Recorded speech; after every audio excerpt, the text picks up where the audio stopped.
This is Annabelle Guberti and you are listening to Lawfully Creative, my podcast to talk with professionals in the creative industries to hear their stories, what inspires their creation, what decisions change their careers, what relationships influence their work. Today's episode is brought to you by Prefervi, our London and Paris-based law firm focused on advising the creative industries. Subscribe to our podcast, Lawfully Creative, or catch up with our original shows on iTunes, Spotify, Deezer, Stitcher, YouTube, Anchor, and many more podcast aggregators and platforms. Please do leave a review and rating about our podcast to encourage others to discover our curated content. Thank you. Bonjour, Annabelle. Attendez, vous m'entendez? C'est parfait. Ah, très bien, parfait. Désolé. J'avais envoyé un message sur Insta en disant en train d'attendre mon Voilà. Zoom.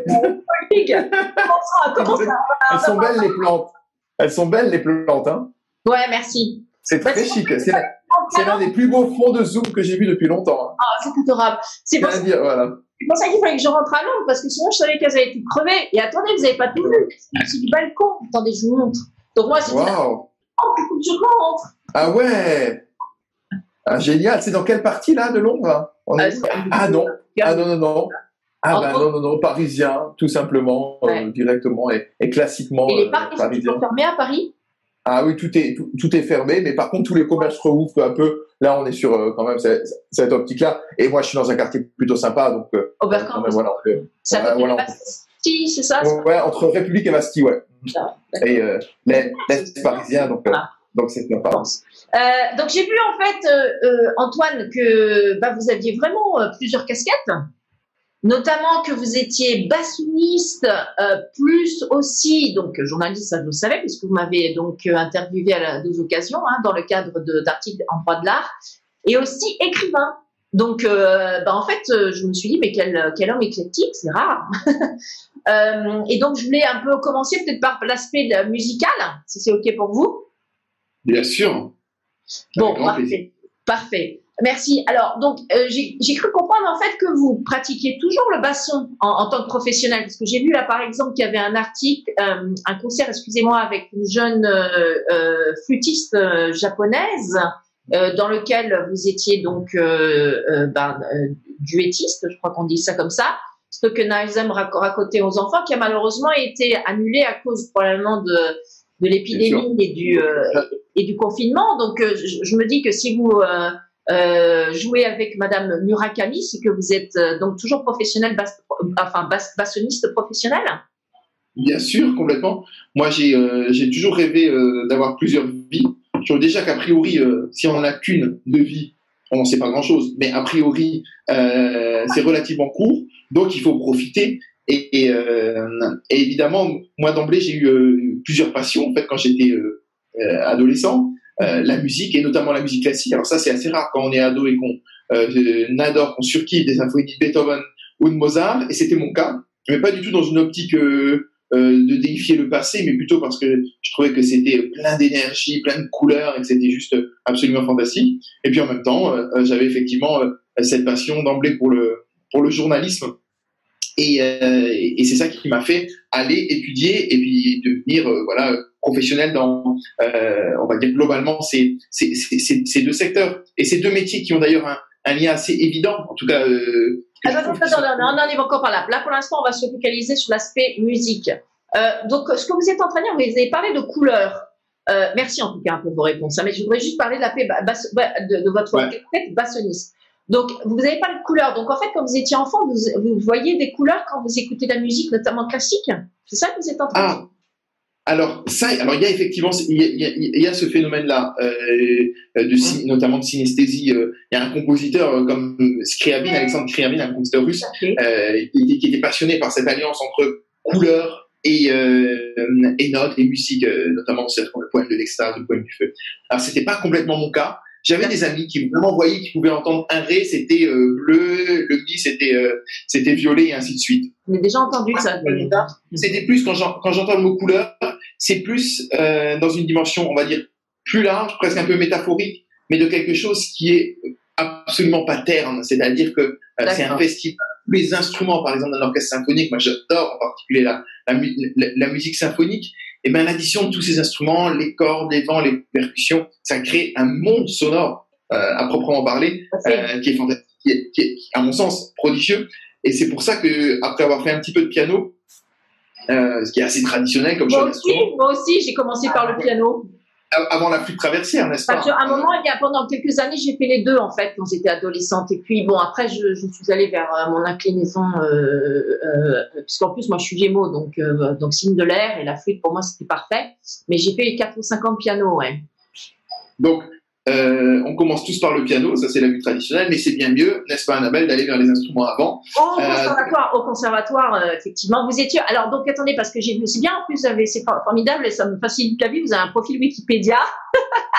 Ah ben voilà, vous m'aviez dit que vous étiez de Strasbourg, donc vous avez effectivement donc étudié le basson au conservatoire de Strasbourg. Ben moi j'ai étudié donc la flûte au conservatoire de Suresnes dans le 92 où on était basé. La flûte et le piano, pardon. Donc j'ai commencé par le piano pendant 3-4 ans. Et puis, au bout2 ans de piano, je me suis dit, j'aimerais bien aussi faire de la flûte. Et donc, je faisais les 2 instruments. Puis, j'ai les cours de solfège.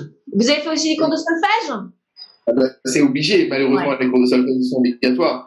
Mais il faut sans doute beaucoup, et on est en train, dans les conservatoires, de repenser, évidemment, le solfège, qui s'appelle d'ailleurs de plus en plus, et qui s'appelle heureusement maintenant formation musicale. Et on est de quelque chose qui est un peu moins conservateur que ça n'a été, parce que souvent, ça a été quelque chose de rebutant pour les élèves. Et je pense qu'on a perdu beaucoup de vocations d'instrumentistes. Je suis pas d'accord. Moi, je trouve que franchement, le solfège, c'était ça permettait beaucoup de rigueur, ça permettait de comprendre. C'était un code. En fait, il faut comprendre le code, quoi. Et je trouve aussi que c'est aussi bien pour mieux comprendre les maths. Il paraît qu'il y a beaucoup de, comment dire, les gens qui sont bons en maths en général sont bons en musique et vice versa. Et ça m'étonne pas. Pardon? Moi, j'étais assez mauvais en maths, par contre.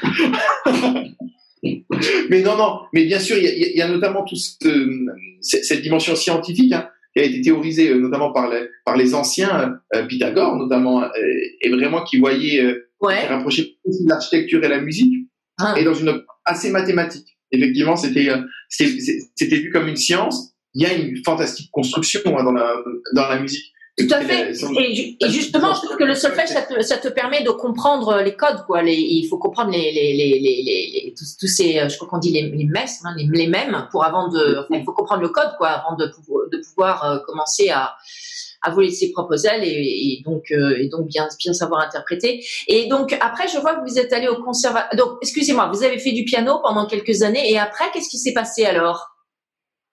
Et ben après, j'en avais marre de jouer seul, déjà, je pense, parce que le piano, on est cantonné à une pratique assez solitaire. J'avais une prof, comme malheureusement trop souvent il y a pu avoir dans le piano et dans les cours individuels, un petit peu rigide. Ouais, pareil pour moi. Alors que si la musique classique, elle souffre d'une image parfois un peu vieillotte ou élitiste, malheureusement, et je dis ça alors que j'adore ce répertoire, mais c'est parce qu'il y a des raisons, bien évidemment, sinon il n'y aurait pas cette image. Donc, évidemment, c'est des choses qui évoluent de plus en plus, Dieu merci. Mais donc, il reste vous avez commencé à quel âge alors le basson, j'ai vers 7 ans. Ah ouais, d'accord. Vous avez commencé super tôt, mais vous avez commencé à quel âge le piano? J'ai changé le piano vers 4-5 ans, quelque chose comme ça. Très bien. Et le basson, c'était vraiment un coup de foudre en voyant un orchestre, un concert d'orchestre symphonique. Donc, alors, si je me souviens bien, le basson, parce que, enfin, je veux dire, c'est pas du violon, quoi. Là, tout le monde peut voir. Non, c'est pas le basson, c'est donc un instrument, donc avant, bien sûr, mais qui est aussi très, très grave, dans une tessiture grave, si je me souviens bien. Et on en joue comme ça, là. Exactement. Ouais, c'est ça. Exactement. D'accord. Et comme son nom l'indique, le basson, effectivement, le son est grave, c'est l'instrument le plus grave de la famille des bois. Et c'est un instrument étonnamment méconnu. je dis étonnamment parce qu'il faut penser qu'un compositeur comme Vivaldi, par exemple, l'auteur des 4 saisons, il a écrit 37 concertos pour basson, le plus grand nombre après le violon. Mozart a écrit un magnifique concerto pour basson, et ainsi de suite. C'est-à-dire que les plus grands compositeurs ont écrit pour cet instrument, qui a été magnifié notamment. Disons que ça permet de jouer la basson. Le mot y est à l'intérieur, c'est la basse, quoi. C'est l'instrument de basse au niveau des vents qui permet de tenir le rythme. Les fondamentaux de l'orchestre, et en même temps, c'est un instrument qui va avoir aussi un registre plus aigu, expressif, vocal, avec une énorme expressivité, une grande tendresse. Bref, c'était un instrument magnifique, évidemment. Et ça... fascinant, hein. Et c'est en voyant un ensemble joué. Je sais pas si c'était un ensemble d'instruments avant ou c'était un ensemble tout. Un orchestre symphonique, tout simplement, un orchestre symphonique, et dedans, il jouait une symphonie de Mozart, et je connaissais le nom de tous les instruments, sauf d'un de ces instruments, et c'était le basson. Et à la fin du concert, je suis allé voir le musicien qui en jouait. On a discuté. Il est aussi professeur au conservatoire, hein. Cette histoire, elle s'est déroulée à Strasbourg, et donc je suis rentré au conservatoire de Strasbourg de cette manière. Donc vous vouliez jouer celui-là, cet instrument. Oui, j'avais cette envie parce qu'il était bien en avant, parce que je ne connaissais pas, et j'avais peut-être cette envie, cette curiosité en tout cas d'aller vers ce que je ne connaissais pas. Vous voyez mon frère Benjamin Goberti, qui a 1 an de moins que moi. Donc c'est lui je crois que c'était lui qui avait commencé à faire de la musique avant, au tout début dans la famille. Alors lui, il a choisi la clarinette.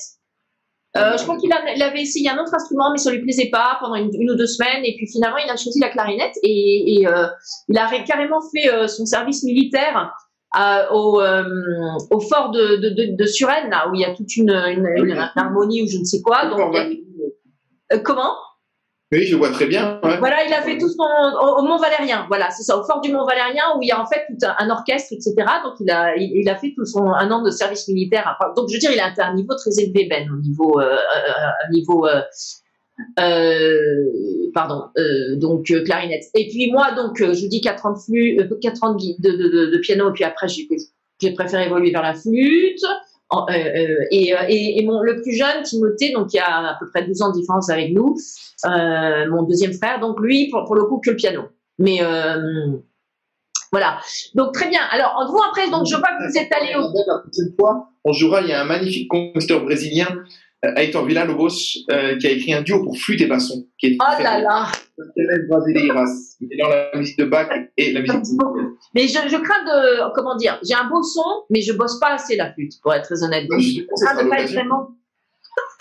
Bon, faudrait que je me prépare bien avant, alors, mais pourquoi pas? Ouais, ça me dit bien. Va donner voilà, justement, ça peut être un bon lancement, un bon prétexte. Non, mais c'est excellent, c'est une excellente idée quand je remets les pieds à Paris. Alors, je vois que vous êtes carrément allé au Conservatoire national supérieur de musique à Lyon, et donc premier prix en 2004, toutes mes félicitations. Donc là, à côté, est-ce que vous étiez en train, donc vous destinez à être professionnel dans la musique, ou enfin musicien professionnel, ou à côté vous continuez vos études, je veux dire plus généralistes, dans la perspective de faire du journalisme? Antoine, comment ça s'est fait? Le CNSM, il y a 2 conservatoires supérieurs en France, Paris et Lyon. Donc moi j'étais à Lyon, et ça c'est vraiment voilà une formation que j'ai intégrée à 18 ans, et à partir de là qui forme évidemment à un musicien professionnel. Et d'ailleurs pendant ces années-là, j'ai obtenu un poste dans un orchestre à Limoges, j'ai obtenu un poste de prof de conservatoire à Chartres. Et donc j'avais déjà une vie presque installée. Non mais attendez, comment on fait ça? Parce que Limoges et Chartres, c'est pas à côté quand même. Donc vous passez votre temps à faire des voyages?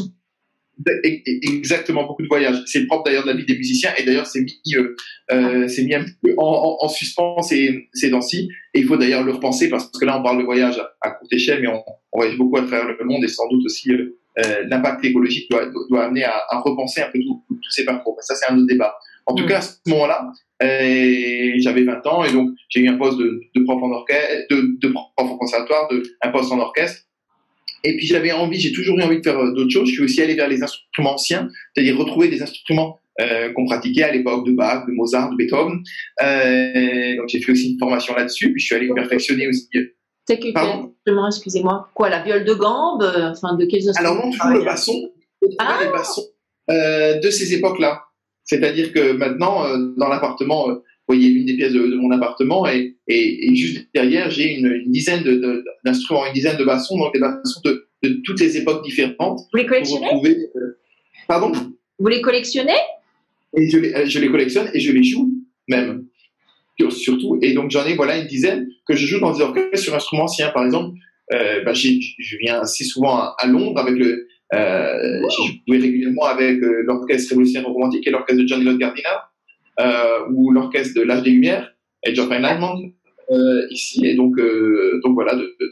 Et puis ailleurs en Belgique avec un orchestre comme Maïtana et puis beaucoup d'orchestres français comme les Siècles, comme auparavant la Chambre Philharmonique ou l'orchestre des Champs-Élysées. Enfin, voilà, différents nombres de formations parce que j'ai arrêté en fait mes postes fixes d'orchestre et de indépendants et de prof.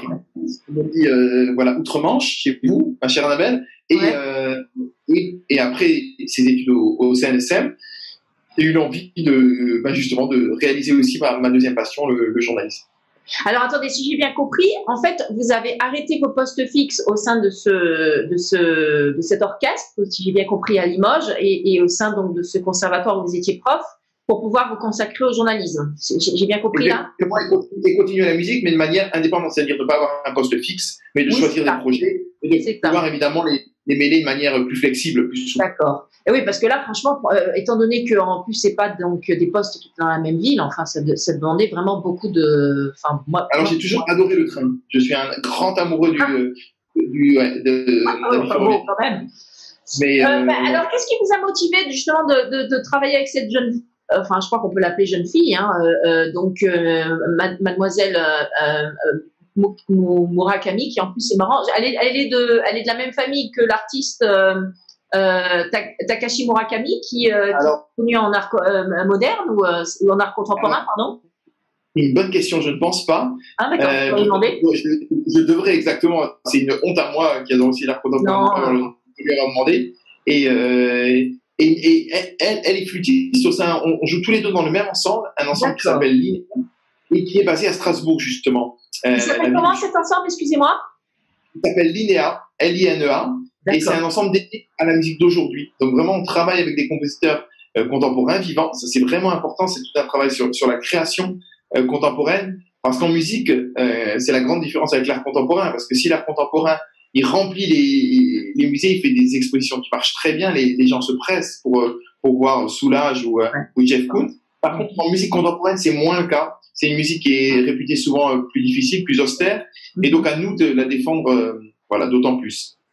Alors, Stockhausen, vous estimez que c'est de la musique contemporaine, ça? Enfin, Stockhausen, il est mort, il est plus vivant, il est plus contemporain, mais il est mort il n'y a pas très très longtemps. D'accord. Et c'est vraiment un langage moderne, et on s'est dit, montons un spectacle avec Keiko Murakami pour apporter cette musique-là. D'accord. Dans les écoles, alors pas école par école, mais en recevant des centaines de scolaires à travers des représentations. Et on a monté un spectacle avec un directeur et metteur en scène d'une compagnie de marionnettes, et on travaille sur cette musique. Et ce qui est fou, et ce qu'il faut vraiment redire, et ce qui est toujours rassérénant quand on fait ce spectacle-là, c'est combien le jeune public, il est souvent bien plus ouvert que ne peut l'être un public plus âgé en matière musicale, parce qu'il a les oreilles complètement vierges.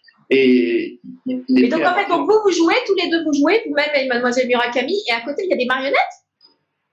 Alors il y a tous des dispositifs, il y a vraiment, on s'est beaucoup inspiré notamment de ces techniques-là, il y a même de la calligraphie, il y a plein de choses, c'est tout un monde vraiment poétique, et nous en tant que musiciens on a dû faire un petit peu les acteurs, et ça c'est très dur, parce que ça c'est vraiment un autre métier, et je ne pense pas être un très bon acteur, j'essaye d'être musicien déjà, mais en tout cas c'est vraiment un autre challenge. Mais en tout cas c'est très rassérénant, et je pense que c'est essentiel d'apporter cette musique, notamment contemporaine, mais auprès d'un jeune public, parce que notamment on le voit en Grande-Bretagne, notamment les orchestres ont été très moteurs pour faire des grandes campagnes. Alors moi vous savez, en fait, je sais pas si vous l'avez remarqué Antoine, mais j'ai eu donc la grande chance et le plaisir de jouer de la flûte.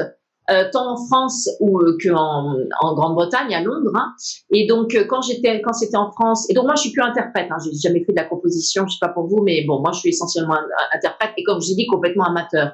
Mais il y a à peu près, moi ça fait 16 ans que je suis à Londres, donc il y a à peu près 10 ans, j'ai décidé de rentrer dans un ensemble d'instruments à vent qui est donc amateur. Et je crois que les rehearsals, donc on se revoyait tous les mardis, etc., etc. Et ce que j'ai noté donc avec mes collègues, confrères flûtistes anglais, c'est qu'ils sont super bons pour le side reading, c'est-à-dire que tu leur donnes une partition, ils sont capables de te lire ça immédiatement, de déchiffrer ça immédiatement, et ça tient la route. C'est, je veux dire, le tempo et le rythme est ok, et alors qu'ils viennent littéralement de voir juste la partoche. Alors que moi, en général, il me faut plus de temps. Le side reading, bon, c'est pas quelque chose pour lequel on a été éduqué, enfin en tout cas au conservatoire de Suresnes. Donc d'être capable de lire une partition tout de suite et de l'interpréter tout de suite.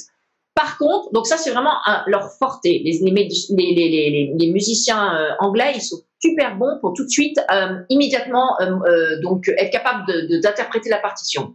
Par contre, au niveau de leur son, le son qu'ils arrivent à sortir de leurs instruments, eh bien moi j'ai vraiment noté une très très grosse différence avec le son notamment français, enfin que j'ai appris, que j'ai travaillé donc avec ma prof Nathalie Cotte, donc du conservatoire de Suresnes, et vraiment il y avait une grande emphase qui était mise sur le fait d'avoir un beau son quand tu joues de la flûte, notamment dans les aigus, etc., etc. Par contre, eux, ce que j'ai noté, c'est que le son des musiciens anglais est extrêmement venteux, enfin avec beaucoup de vent, avec beaucoup de et il y avait peu de travail qui était fait sur la qualité, sur la finesse du son. Et donc là, j'ai vraiment senti une différence entre méditerranéenne, je dirais, avec les anglo-saxons, c'est-à-dire que quand ils jouent de la flûte, c'est carrément, c'est des robots, quoi. Alors que nous, on essayait vraiment, je pense que quand même, les Français, on essaie quand même de faire plus d'émotion, plus de travail sur la qualité sonore, la beauté je sais pas si vous avez senti ça, vous, quand vous avez comment? Ah, complètement. Moi, je suis entièrement d'accord là-dessus. Et la discipline collective, en fait, des orchestres anglais, elle est incroyable. Ouais, il y a vraiment un son de homogénéité qui est fulgurant. Nous, on est plus une question sans doute de tempérament et culture aussi, plus individuelle, donc plus solistique, plus dans l'expression, les phrasés, ce type de choses, la sonorité. Voilà. Ça, c'est vraiment un travail. C'est pour ça qu'on met souvent en avant, d'ailleurs, l'école française devant, parce qu'elle a un peu tout ce prestige-là. Mais je pense que sans doute le meilleur des systèmes, c'est un mélange des deux. Et je me demande s'il n'y a pas un système où ils arrivent à faire les deux, c'est-à-dire à avoir de la sensibilité, je dirais plus méditerranéenne, mais avec aussi toute la rigueur et l'organisation et aussi le pragmatisme anglo-saxon. Peut-être les Américains. En tout cas, je crois que de plus en plus, on voit que les orchestres, les nationalités se mêlent. Et dans tous ces orchestres un peu transnationaux, et ça c'est le mieux. C'est pour ça que vous écoutez un orchestre comme l'orchestre de chant d'Europe, le Mahler Chamber Orchestra, ou ces orchestres qui mêlent les personnalités venues d'horizons géographiques diverses. Ça c'est fantastique parce qu'on a vraiment des qualités très complémentaires. Oui, ça, j'ai pas eu l'occasion d'expérimenter. Là, pour le coup, dans le Woodwind Ensemble où j'étais, ça s'appelle le Bloomsbury Woodwind Ensemble. C'était essentiellement des Anglais, pour être honnête. Puis à part moi, quelques autres. Alors, très bien. Bon, écoutez, fantastique. Et après le confinement, vous pensez que vous allez faire ce concert avec Mademoiselle Murakami quand même? Ça va être reporté, non? Il y a plein de concerts chaque mois. Je vais avoir là pour l'instant. On est début mai et tout le mois d'avril, je devais avoir une quinzaine de concerts, par exemple. Et 15 concerts par mois, vous faites? Mais c'est carrément impressionnant, je veux dire. Et ils sont évidemment tous annulés. Donc c'est évidemment une situation. On ne sait pas évidemment quand les salles de concert vont pouvoir réouvrir. Il y a très peu de visibilité parce qu'il y a beaucoup de questions qui se posent.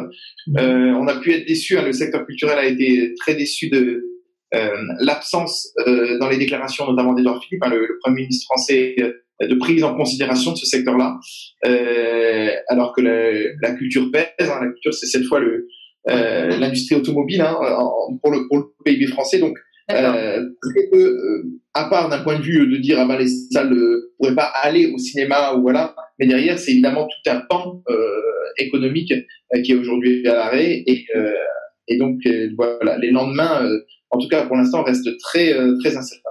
Moi, je pense qu'il faudrait mettre en place tous ces concerts que l'on visionne en fait en ligne, quoi. C'est triste, mais ce serait peut-être aussi une voie du futur. En plus, ça vous permettrait d'avoir des gens d'Asie, des États-Unis, enfin, je veux dire d'Amérique, qui voient aussi votre concert. Le vrai problème, c'est la monétisation. Comment ? Le vrai problème, c'est la monétisation. Et beaucoup aujourd'hui de concerts en ligne sont gratuits. Personne ne gagne d'argent. Non, c'est pas une bonne idée de ça. Et donc voilà. Et le vrai problème, c'est que tout travail mérite salaire. Exactement. Voilà. Donc voilà. Et l'ONU s'est d'ailleurs alarmée depuis Genève sur le fait que là, les pratiques culturelles gratuites mises en ligne sur toutes les plateformes, pouvaient en fait dévaloriser tout simplement un petit peu la lumière. Et parce qu'une fois qu'on donne l'habitude de la gratuité, si on vous donne votre baguette de pain gratuite, évidemment, vous avez du mal après à aller la payer. Il y a ça, et puis il y a aussi, il faut éviter les phénomènes de binge viewing. C'est-à-dire que le problème aussi, c'est qu'il y a, moi je le constate, enfin bon, sans rentrer trop dans la polémique, mais il y a beaucoup de gens qui n'arrivent pas à se structurer, se discipliner eux-mêmes. Et donc après, voilà, ils se lèvent à 10h du mat, ils se couchent à 1h du matin, je le vois avec les voisins, enfin je l'entends avec les voisins, quoi. Alors après, bon, mais ils regardent la télé toute la journée, ils regardent des séries toute la journée, donc faut faire attention aussi à cet accès trop sans limite aux jeux, aux séries de télé, etc., parce qu'en plus c'est complètement addictif. Donc bon, ça c'est dans une part c'est aussi un pan de la culture, mais il faut faire attention aussi à cette junk food, vous voyez, voilà. Donc effectivement, vous avez raison, il faut que ça reste de la qualité, et c'est qualité, on le paye. Bon, très bien. Alors, écoutez, donc en tout cas tous mes vœux pour que ce soit bientôt réorganisé. Vos superbes concerts, mais j'imaginais pas, mais 15 concerts, mais donc carrément. Enfin, je veux dire, ça représente combien de votre activité, de votre temps en fait, la pratique du basson en professionnel? On va dire la moitié. Ah ouais, d'accord. J'imaginais pas, parce que vous n'avez jamais mis cette casquette en avant, donc franchement, vous êtes vraiment très éclectique. Hein. Alors, si vous me permettez, on va peut-être un peu avancer aussi. Mais en tout cas, merci, j'aime bien, parce que vous êtes volubile, et donc vous avez plein de choses à dire, c'est super, et intéressante en plus. Donc. Oui, alors, donc j'ai vu que un truc aussi très intéressant, c'est que vous avez carrément, parce que c'est bien, vous avez plein de rankings sur Google, donc vous êtes en fait, vous tenez une chronique sur France Musique, hein, si j'ai bien compris. Complètement. Moi, voilà. En fait, journalistiquement, je m'intéresse surtout aux questions de politique et d'économie de la culture, et là, voilà, je travaille pour différents médias, alors des chroniques régulières, à la radio, à France Musique, des reportages pour RFI, qui est Radio France Internationale, qu'on peut écouter depuis Londres, et puis aussi la télévision pour Mezzo, et puis beaucoup de presse écrite. Ça, c'est toujours un grand plaisir où je peux écrire. Donc en fait, si j'ai bien compris, Antoine, vous, votre approche du journalisme, c'est vraiment sous l'angle de la culture, des industries créatives, l'art, la musique. Mais pas du tout. Dans le journalisme culturel, il y a beaucoup de critiques. Il y a beaucoup de gens qui vont faire des reviews de telle exposition, de tel concert. Moi, c'est pas du tout mon créneau. Pour moi, c'est totalement autre chose. C'est-à-dire le critique, il est par définition subjectif, et le journaliste, il tend à l'objectivité au maximum. Et moi, je suis vraiment du côté journalistique. Je n'ai presque jamais fait de critique de ma vie. J'adore aller voir une exposition ou un spectacle, mais en général, je garde mes impressions pour moi-même, et mettre une note ou ce type de choses, moi, ça m'excite relativement peu. Par contre, comprendre les mécanismes qui permettent ou ne permettent pas la réalisation de ces films, de ces expositions, du marché de l'art comme celui de la musique, c'est passionnant, parce que, et vous le savez bien, Annabelle, mais l'économie de la culture, c'est une économie mixte, public-privé. Et en cela, elle est évidemment passionnante à explorer. En France, exactement, et dans beaucoup de pays européens. Et mais effectivement, voilà, aujourd'hui, il y a plein de modèles qui sont différents. Le modèle anglo-saxon aux États-Unis, voilà aussi, avec les questions de la philanthropie, et dont on voit aujourd'hui effectivement les conséquences et les impacts de ce modèle-là. C'est-à-dire que aujourd'hui, il y a une limitation qui est vraiment, vraiment très importante pour moi. Là-dessus, sur la question philanthropique, c'est-à-dire que par rapport, on le voit dans la crise du Covid-19, c'est-à-dire qu'il y a un véritable impact sur la santé des entreprises et comment elles vont continuer à soutenir ou pas le secteur. Ça, c'est évidemment une question majeure qui se pose. Ouais, Donc, voilà, c'est-à-dire les États, le modèle étatique, aujourd'hui, on en voit une très grande fragilité dans son soutien au secteur culturel, mais le modèle privé aussi.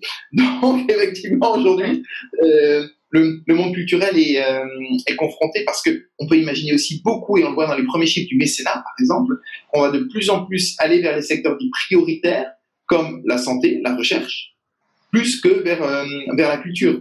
Oui, mais pour en revenir à mon point quand même, Antoine, est-ce que j'ai raison de dire que votre travail journalistique, il est quand même super cantonné, mais c'est pas péjoratif, au secteur des industries créatives. C'est-à-dire, par exemple, vous n'allez pas couvrir la dernière gueulante que Trump a poussée contre le WM, on dit le World Medical Organization. Vous voyez, j'ai pas World Health Organization. Donc j'ai pas l'impression que c'est votre truc. Vous êtes vraiment axé culture. On est d'accord. Bon, d'accord, ok. Vous voyez, vous n'allez pas aller faire les faits divers ou.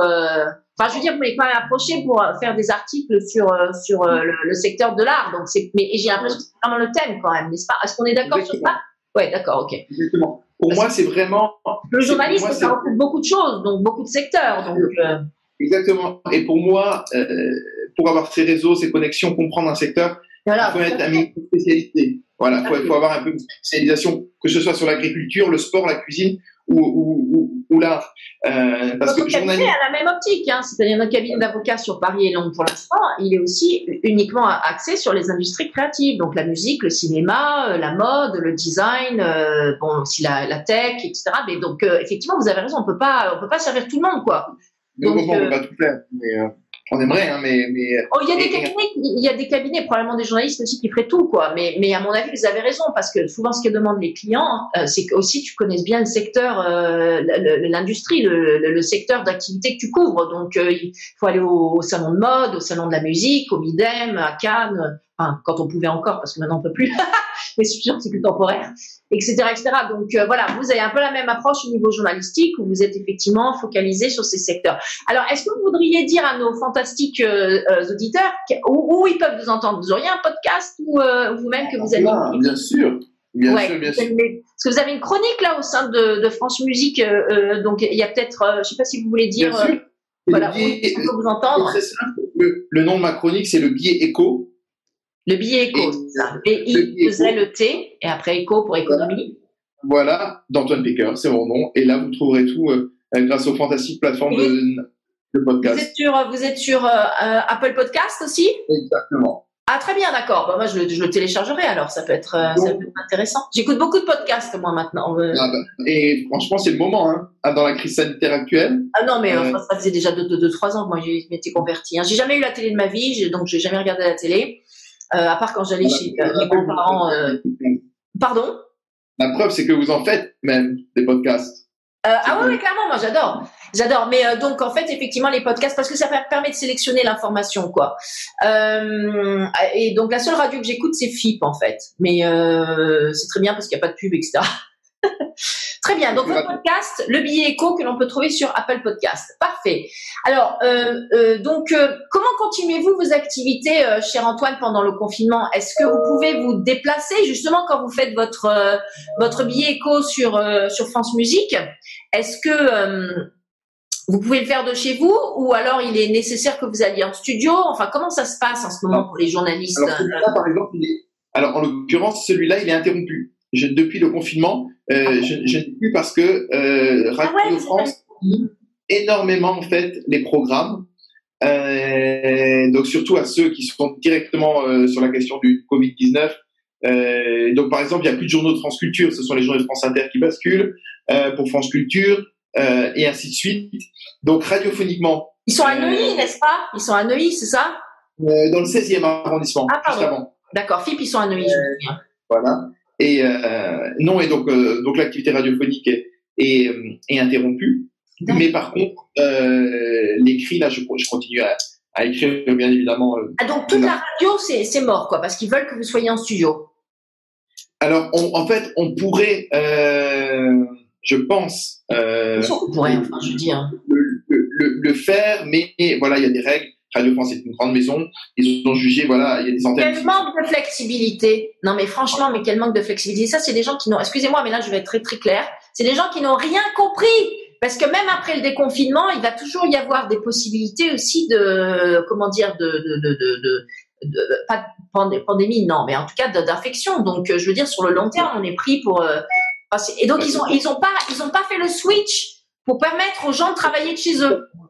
J'espère évidemment qu'ils vont le faire.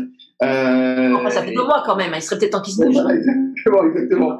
Donc là, il faudrait. Et après, voilà. Donc c'est vraiment un fonctionnement il a vraiment re-questionné. Et tant mieux. Ouais, mais vous voyez, ça c'est typique. Hein. Attendez, excusez-moi, mais voilà, France Culture, ça appartient à l'État, donc c'est mou, quoi. Ça ne change pas, c'est monolithique, c'est un dinosaure. Et regardez les conséquences. Ça fait 2 mois que les Français sont en confinement et ils ont toujours pas changé leur mode d'enregistrement du contenu. Mais c'est incroyable. Moi, je suis choquée. Surtout avec les possibilités qu'on a actuellement. C'est vrai que là, on fait ça par Zoom. Il y a beaucoup d'outils qui se développent. Et d'ailleurs, je conseillerais à tout le monde d'avoir pris des parts auprès de ces plateformes qui connaissent un boom incroyable. Ouais, Zoom est basé à Hong Kong. Je ne sais pas si je ne sens pas que ce soit une palette. Voilà, vous en savez déjà plus que moi, Annabelle, là-dessus, ouais. Bon, d'accord. Donc, en ce moment, effectivement, donc toute la partie radio, donc audio et vidéo, donc c'est mort. Et donc là, par contre, vous faites que du travail au niveau journalistique. Vous faites essentiellement du travail, donc presse écrite. Voilà, complètement. Moi, je m'occupe aussi du principal journal professionnel du secteur musical qui s'appelle La Lettre du musicien. Et donc là, par exemple, c'est un journal. Moi, j'ai une équipe et là, on travaille. Vous êtes l'éditeur? Pardon? Vous êtes l'éditeur en chef? Ouais, voilà. Très bien. Et en fait, le problème là-dessus, par contre, qui se pose, c'est que c'est très compliqué pour les journalistes. Et vous l'avez dit, Annabelle, de partir en reportage, d'aller à l'extérieur. Donc, on peut faire beaucoup de choses par téléphone et ainsi de suite. Ouais, mais voilà, on va bouger. Voilà, exactement. Donc, il y a des choses qu'il faut forcément adapter.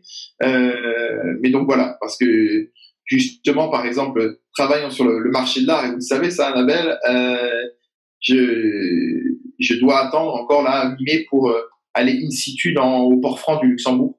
Ah, vous allez y aller? Voilà, et donc à partir, on a un déconfinement le 11 mai, et donc à partir de là, on peut ressortir, refaire des choses. Il y a un motif évidemment professionnel pour le faire, et en essayant évidemment avec toutes les consignes sanitaires appliquées. En tout cas, on va tâcher. Donc en fait, et donc vous avez un budget qui est alloué par votre commanditaire. Donc on va pas rentrer dans les détails parce que ça, je vous laisse la primeur de l'information en temps et en heure. Donc dans cet article, dans ce deuxième article dans lequel vous m'avez interviewé, vous avez donc un budget pour aller là-bas dans un port franc au Luxembourg, c'est ça, ou à Genève? Excusez-moi. J'aurais sans doute pas un budget pour faire le tour du monde. Ça c'est fini. Et puis de toute façon, ça aurait été très compliqué là. Mais par contre, oui, voilà. Pour les grands reportages, on arrive encore à avoir un petit budget. Alors, évidemment, on le sait, les médias traversent une période économique difficile, donc il faut souvent faire du système D. Mais pour autant, comme dans toute période de crise, il y a des nouveaux médias qui s'inventent. On repense aussi. Moi, je trouve ça fantastique. C'est-à-dire que moi, j'ai commencé en étant pigiste pendant plusieurs années pour Le Monde. D'accord. Et mais là, vous êtes toujours indépendant. Vous êtes toujours indépendant. Vous avez, avec toutes ces casquettes là, voilà. En fait. Voilà, vous êtes d'accord. Et qui est vraiment un journal archétypal de la presse. Évidemment, c'était mon rêve et j'étais ravi de le faire. Mais aujourd'hui, par exemple, je vais, et à l'instar de journalistes, de plus en plus vers de nouveaux types de médias qui peuvent être soit en ligne, qui peuvent être là, par exemple. Voilà, exactement, en format où on raconte l'actualité en bande dessinée et ainsi de suite. Donc, il y a vraiment de plus en plus de choses qui inventent pour créer un nouveau rapport à la presse. Moi, j'adore lire j'adore lire les magazines parce que j'achète plus de magazines. Enfin, je veux dire, j'ai quasiment jamais acheté de magazine de ma vie, mais j'adore dans mon abonnement téléphonique SFR. Maintenant, je me suis rendu compte, la fille qui débarque, finalement, il y a 1 mois et demi, je me suis rendu compte que j'avais accès à tous ces trucs sur une plateforme SFR. Donc j'adore lire ça sur ma tablette en fait, sur mon iPad le soir. Mais par contre, j'aime pas après avoir, vous savez, des tonnes de papier, etc. Donc ça, j'aime pas quoi. Et ce format électronique, c'est fantastique. Hein. Si tu dis ça sur ton iPad, voilà. Le téléphone iPhone, c'est quand même un peu petit, mais vous avez raison. Moi, je pense que c'est vraiment la voie du futur. Et bon, pourtant, je suis pas, comme on dit là, la génération les petits jeunes là, la génération generation. Bon, je sais plus comment on les appelle, les jeunes qui ont entre 14 et 25 ans, mais eux j'ai vraiment, souvent, je note que j'ai quand même des attitudes assez similaires des leurs, et donc, bon, bah voilà, tout se passe sur les devices, enfin, sur le téléphone portable, sur la tablette, et donc, je pense que vous avez vraiment tout compris en privilégiant ce type de canaux, en fait, de communication, parce que ouais, mais le monde, ils doivent aussi quand même avoir une édition en ligne. Enfin, je veux dire, il y a Internet, il y a, ouais. Non, mais après la conception même de ces journaux, c'est des grandes rédacs. C'est voilà, aujourd'hui, il y a beaucoup de médias qui repensent même leur mode de fonctionnement, leur mode operandi de manière plus intime, moins nombreuse, et qui est vraiment chouette. C'est un peu le système D qui se met en place. Ouais. Mais après le truc qui est un peu dur, c'est la distribution, quoi. C'est comment tu fais, parce qu'il y a tellement de voix partout au niveau de la toile, quoi. Donc après, comment tu fais pour te faire entendre et comment tu fais pour fidéliser tes fans et trouver un canal de distribution avec des gens qui sont prêts à acheter le contenu. Bien sûr. Le vrai problème aujourd'hui, c'est que la plupart des distributions de journaux, elles se fait via les réseaux. C'est-à-dire qu'on ne va plus directement sur le site ou même via l'application. Quel réseau? Ça, c'était un peu peut-être quand même notre génération, mais il y a l'effet Twitter et autres, et donc les gens vont consommer sur Facebook qui vont avoir tel lien d'article et ils vont y aller. Donc pour les journaux, effectivement, il faut savoir dealer avec les GAFA, ce qui est pas évident. Et donc voilà, là c'est vraiment. Vous avez vu la CNIL, oui, je sais pas si c'est la CNIL. Non, je crois que c'est l'autorité de la concurrence qui a mis une grosse amende à Google, ou qui force Google en fait à payer des droits de voisins justement aux journaux en fait, pour qu'ils puissent les lister sur les Google Rankings. Je sais pas si vous êtes au courant de ce truc-là. Et donc Google résiste. D'ailleurs, ils ont viré tous les liens. Ils veulent pas payer, pardon. Donc, alors que c'est quand même marqué dans le règlement, je crois que c'était la directive sur le droit d'auteur quand même. Donc c'est fou c'est l'article 15 si je ne m'abuse. Et donc ils refusent Google d'avoir à payer pour mettre le contenu, quoi. C'est quand même alors que franchement on peut me dire qu'ils ont vraiment les poches bien remplies. Mais bon. Voilà, exactement. Donc effectivement, ce que vous dites, c'est que pardon. C'est un vrai bras de fer. Un vrai bras de fer. Ouais, d'accord. Donc effectivement, il faut savoir dealer avec les GAFA et ils sont pas prêts à payer les droits voisins, en tout cas pour l'instant. Voilà. D'accord. Et en tout cas, donc les réseaux sociaux sont super importants.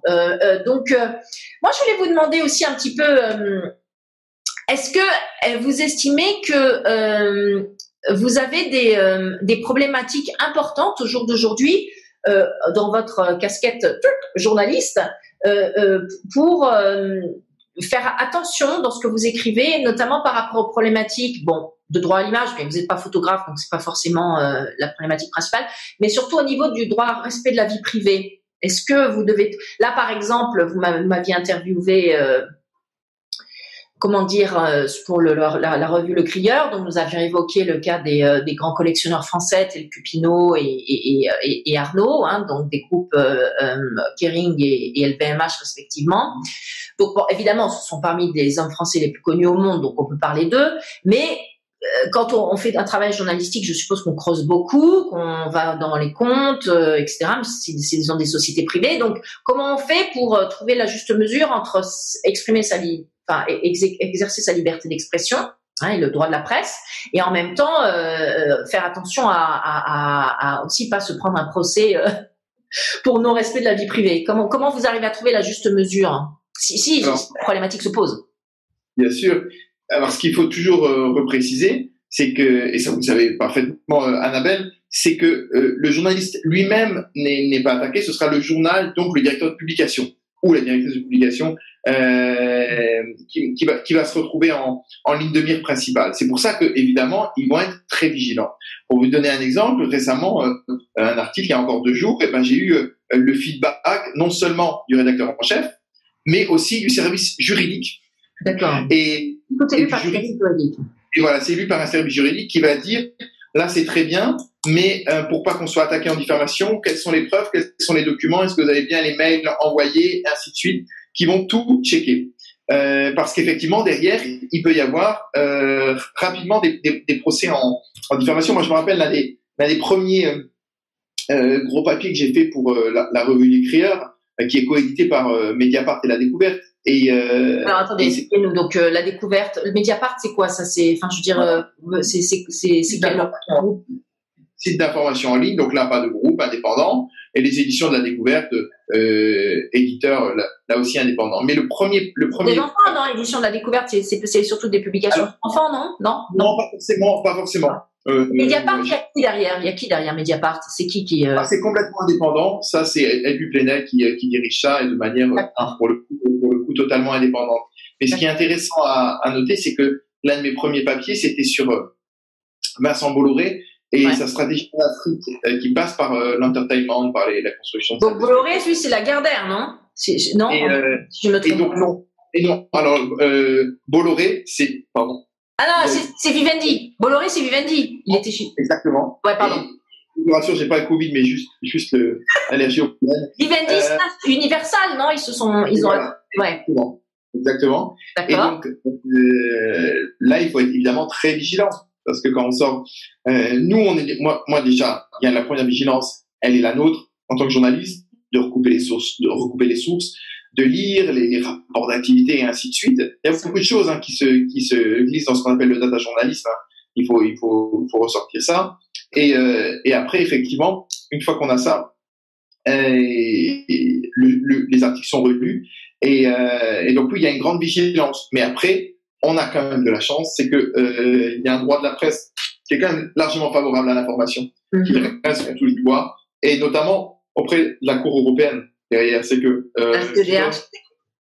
qui donne très souvent. La Cour européenne des droits de l'homme ou la Cour européenne de justice, laquelle? C'est une très bonne question. C'est les deux. Celle qui nous a. Ouais, peut-être les deux. Il faudrait voir ça d'un point de vue technique. En s'appuyant sur la Convention européenne des droits de l'homme ou en s'appuyant sur... en tout cas, en s'appuyant sur le fait que, grosso modo, quand on attaque ça et que ça finit à l'échelon européen, l'Union, enfin, en tout cas, les instances européennes donnent très souvent raison aux journaux, plus qu'aux plaignants. Ça, donc, c'est bien. Donc voilà, donc, on garde quand même. Parce que si tu t'attaques à Bolloré, je veux dire, c'est quand même une des plus grosses fortunes de France. C'est clair qu'il a le budget derrière, donc pour après. Elle est financière. Le journal, il est quand même dans une situation économique qui est souvent fragile. Et en face, il y a des groupes qui eux sont portés avec un tout autre business model. Donc voilà, il faut quand même être vigilant, même si on sait qu'on a un cadre juridique qui reste quand même en Europe plutôt favorable. Il faut penser que dans d'autres pays c'est pas le cas. On a encore appris aujourd'hui que en Chine un journaliste qui avait osé faire un article un peu critique sur le pouvoir s'est retrouvé avec une sentence de 15 ans de prison. La Chine n'a jamais été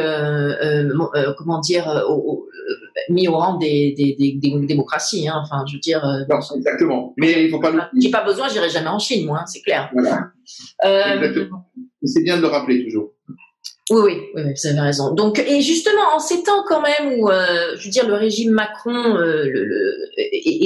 a prouvé avoir des dérives violentes, notamment avec la police qui est extrêmement violente.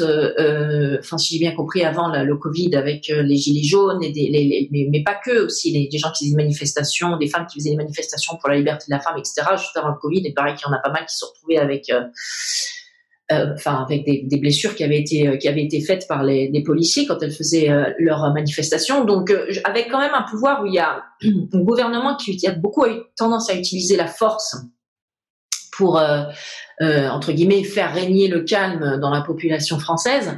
Est-ce que vous trouvez que c'est quand même toujours possible d'exprimer sa liberté d'expression dans des façons, enfin, je veux dire de façon appropriée, quoi, qui est dans la droite ligne de votre travail de journaliste. Enfin, moi, j'ai l'impression vraiment qu'il ne va pas avec l'eau de la cuillère, ce président et son gouvernement. Donc, voilà, quel est votre point de vue par rapport à ça, Antoine? C'est sûr qu'il y a une vraie inquiétude, notamment, et on l'a vu quand il y a eu ce projet de loi sur les fake news. Alors, on pouvait se dire, effectivement, on voit beaucoup passer de choses sans aucun sens, complotistes et tout ça sur les réseaux et ainsi de suite. A priori, vouloir se battre contre ça peut avoir un intérêt. Mais très vite, on peut se dire, mais qu'est-ce qu'on définit par fake news? Et là, on le voit très bien quand notamment Sibeth Ndiaye, la porte-parole du gouvernement, reprend cette appellation de fake news pour, dans le contexte actuel, dire grosso modo, il faut suivre presque la parole gouvernementale. Toute voix critique peut devenir une fake news d'une certaine façon. Vous voulez dire, en fait, la définition de fake news, c'était quasiment tout, quoi, à part les communiqués de presse du gouvernement? Voilà, exactement, d'une certaine façon. Donc, c'est là-dessus qu'il faut être extrêmement vigilant. Et je ne défends absolument aucune théorie complotiste, et bien évidemment absolument pas ça. Par contre, une presse critique, évidemment, qui va mettre en perspective, qui va tout simplement rappeler parfois une chronologie d'événements, des chiffres et ainsi de suite, eh ben, elle est plus que jamais nécessaire, d'autant plus dans une période de crise sanitaire.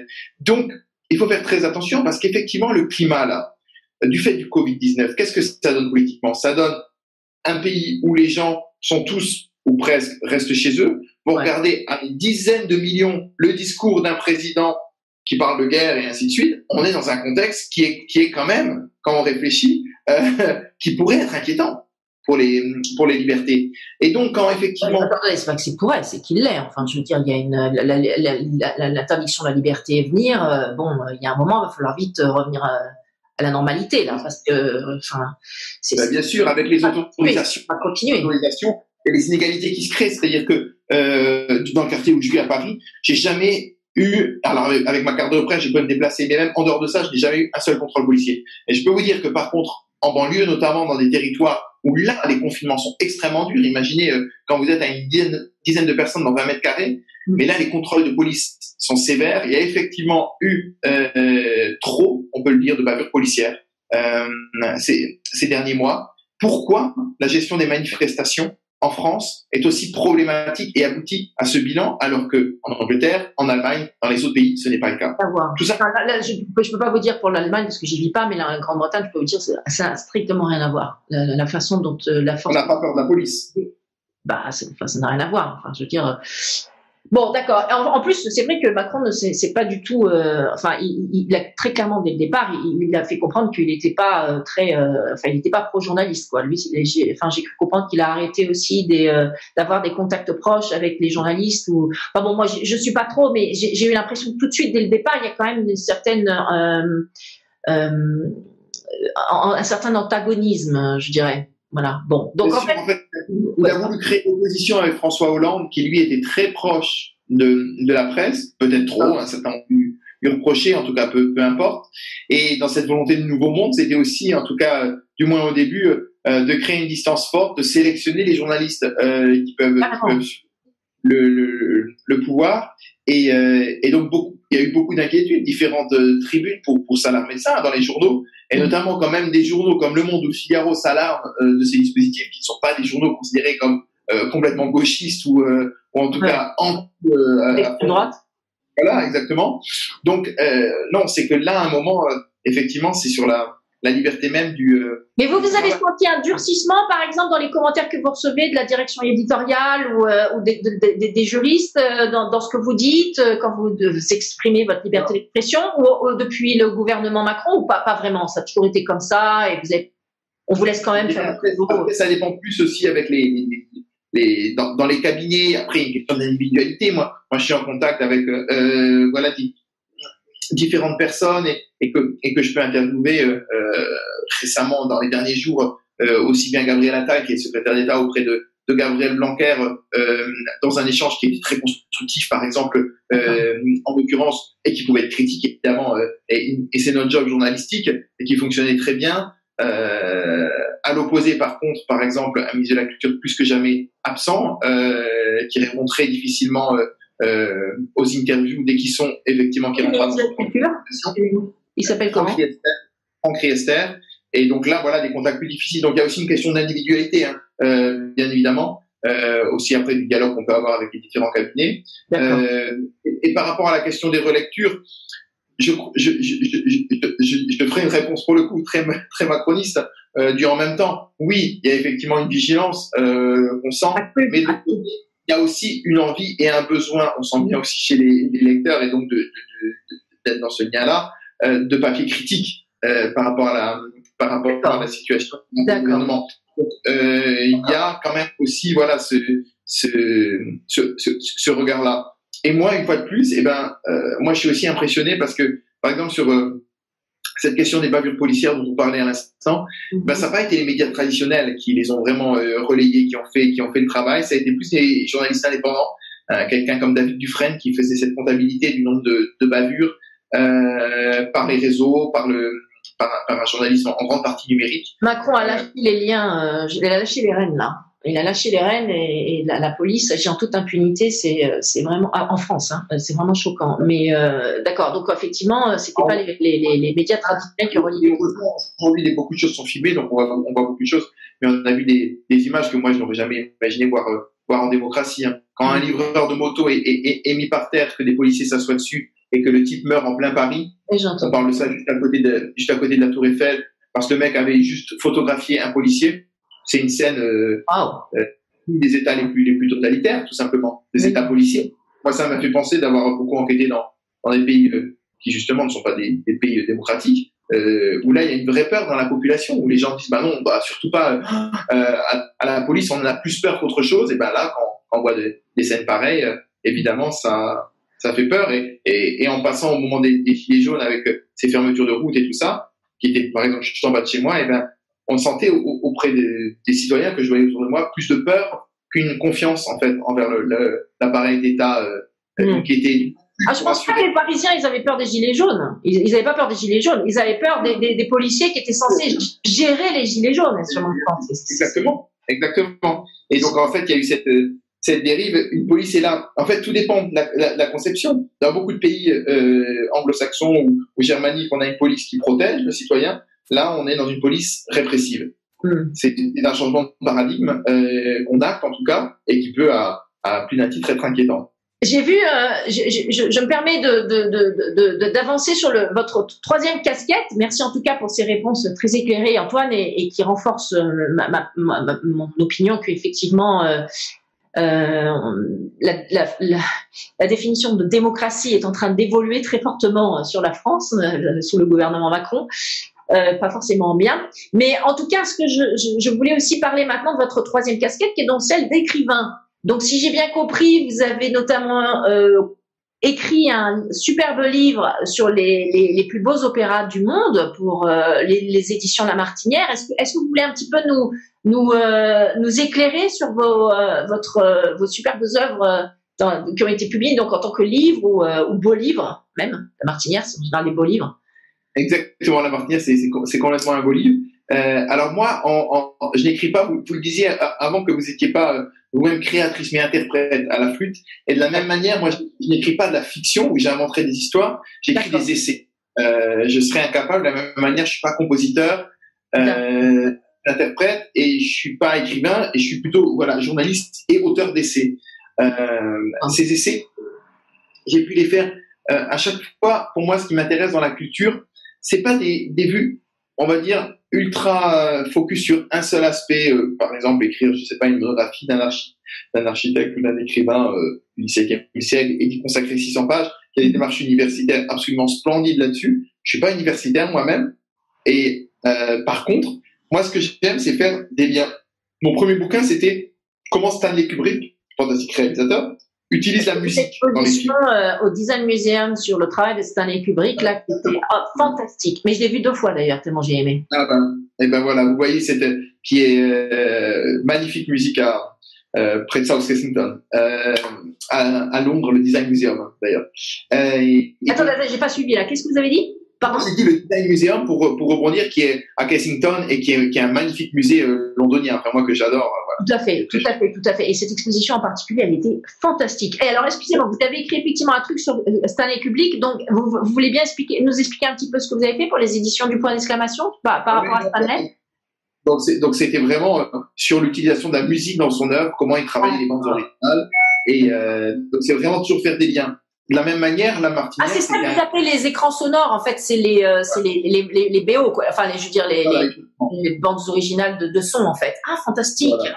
D'accord. Et ensuite, j'ai fait donc, par exemple, cet ouvrage à la Martinière, c'était vraiment pour faire le lien entre l'architecture et la musique, parce que ces temples que sont les opéras ou les salles de concert, les raconter sous le format d'un beau livre. C'était pour la Martinière, sous le format d'un livre un petit peu plus spécialisé, on va dire, technique, avec des entretiens avec des architectes, des acousticiens. Ça, c'était pour les éditions Parenthèses. Et puis, normalement, j'aurais dû avoir le mois dernier mon dernier livre qui sortait, évidemment, la sortie a été publiée. Et c'est un atlas de la culture qui analyse la culture sous son angle géopolitique. Et c'est aux éditions Autrement. Attendez, vous allez un chouïa trop vite pour moi. Donc, vous avez fait les plus beaux opéras du monde pour les éditions de la Martinière avec un photographe qui s'appelle Guillaume Delobier. Donc, vous écriviez le contenu écrit et Monsieur Delobier fournissait les clichés, n'est-ce pas, de tous ces opéras.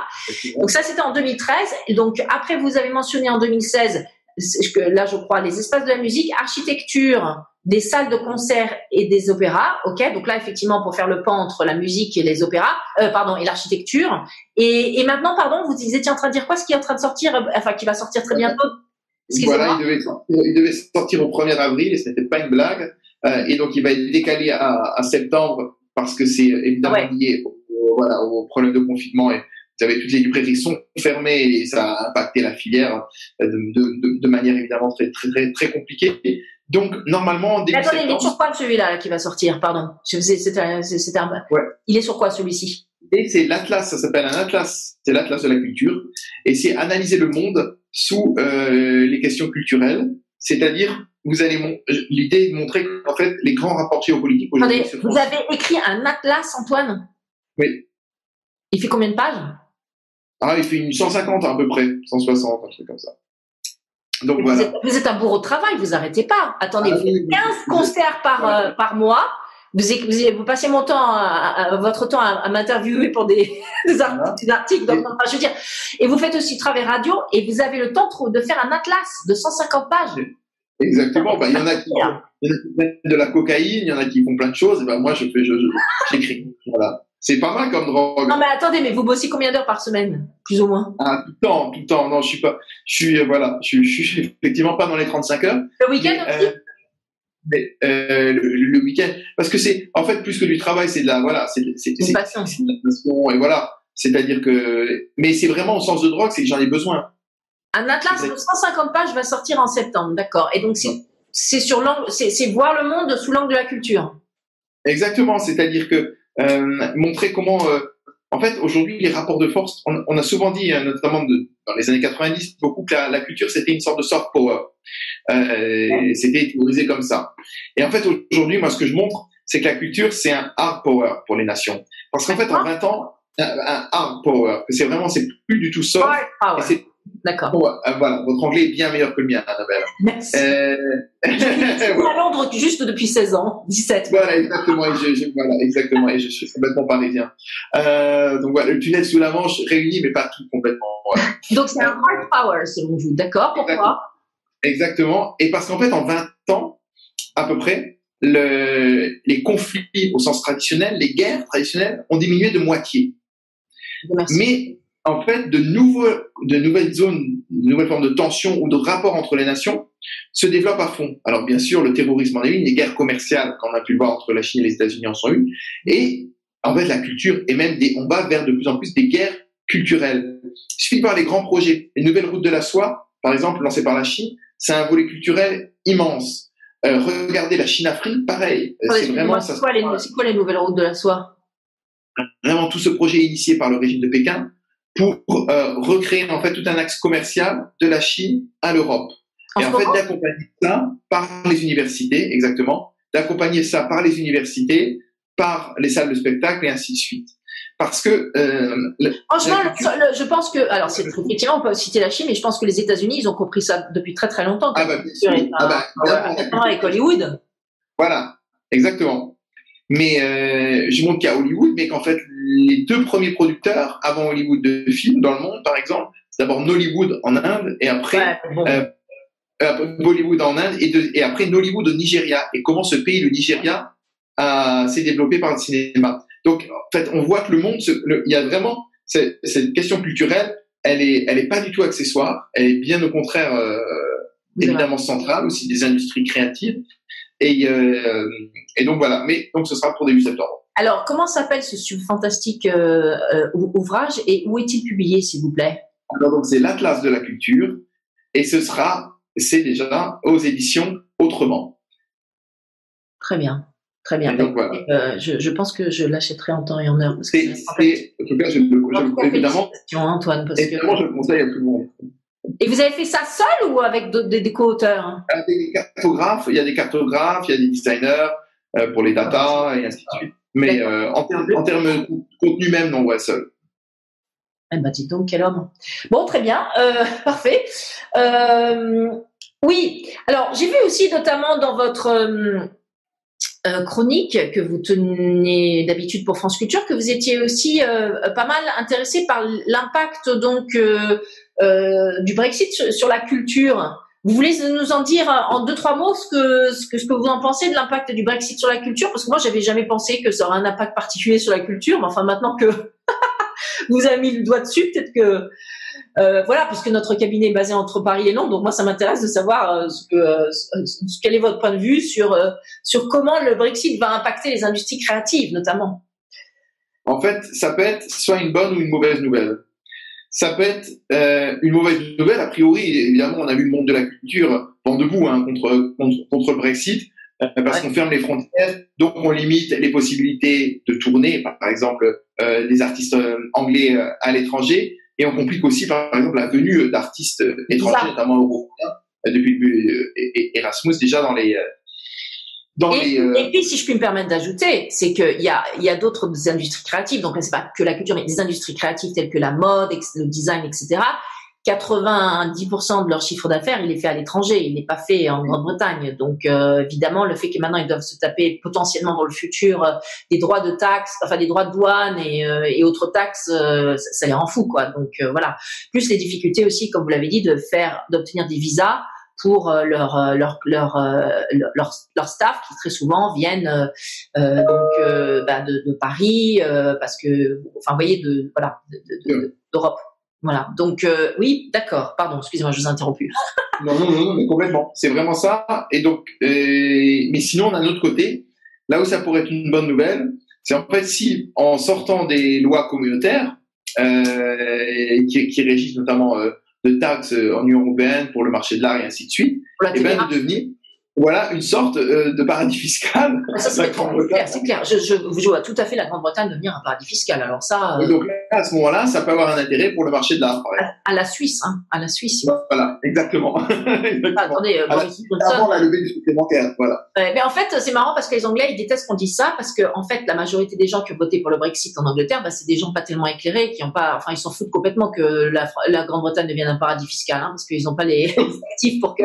Donc, en fait, évidemment, les conservateurs ne vont pas le dire ça parce qu'ils sont populistes et donc mais je vous confirme à 350% que c'est l'idée, quoi. C'est qu'après la Grande-Bretagne devienne complètement un paradis fiscal avec notamment, d'ailleurs il me semble que Johnson a donné l'accord pour les ports francs, la création de nouveaux ports francs. On en avait parlé d'ailleurs quand vous avez fait votre article pour Le Crieur. Et effectivement, un taux de TVA bien inférieur, virer le droit de suite qui est donc un droit qui a été imposé en Grande-Bretagne du fait du droit européen, lors des ventes des artistes à leur famille. Enfin bon, d'accord, ok. Donc vous voyez ça, bon, très bien. Donc effectivement, donc en fait, voilà, c'est que ça peut être un peu une bonne ou une mauvaise nouvelle, suivant de la je suis d'accord avec vous à 100% sur ce que vous dites. Dans laquelle on est, hein, c'est-à-dire que, évidemment, je suis un artiste musicien, là, je me dis, je suis dans la merde, hein. Là, et même moi, je vais vous dire, non, mais attendez, mais pour juste ouais. J'ai beaucoup travaillé avec des orchestres anglais, ce sera beaucoup plus compliqué pour eux de me faire venir que ça n'était le cas aujourd'hui, bien évidemment. Vous pensez que les Français devront avoir un visa, obtenir un visa professionnel pour aller jouer dans un... Il peut y avoir plein d'exceptions. Et normalement, c'était justement cette année qui était charnière pour l'affaire. Là, avec le Covid-19 et tout le bordel, entre guillemets. Mais c'est évidemment, ça va rabattre pas mal de cas. D'accord. Bon, bah écoutez, donc super. Bah écoutez, je pense que moi j'ai fini avec mes questions. Donc vraiment, je suis ravie d'avoir pu vous parler de façon plus approfondie. Antoine, parce que vous êtes un homme, enfin c'est rare de voir des individus qui arrivent à avoir 3 ou 4 casquettes comme ça et être très bons dans tout ce qu'ils font, dans toutes les 3 casquettes.